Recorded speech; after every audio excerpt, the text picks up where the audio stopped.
Jabatan Pemuda UMNO dan juga Pemuda Barisan Nasional akan menganjurkan beberapa program, termasuk program-program ceramah, program-program santai, dan juga program-program lawatan rumah ke rumah, supaya kita dapat sokongan daripada majoriti 20,905 pengundi muda di bawah umur 40 tahun yang ada di kawasan Parlimen Teluk Intan.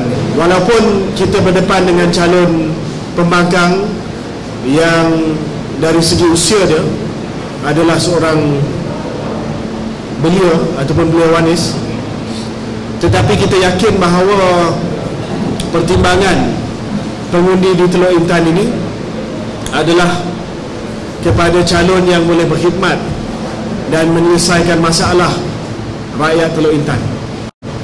Sebab itu Pemuda UMNO kita bagi sokongan 100% sudah pasti kepada pilihan calon kita, Datuk Mas Yukyong.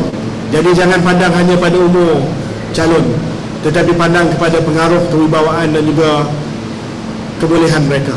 Dan kita yakin bahawa Datuk Mas Yukyong membawa kebolehan dan juga kewibawaan tersebut.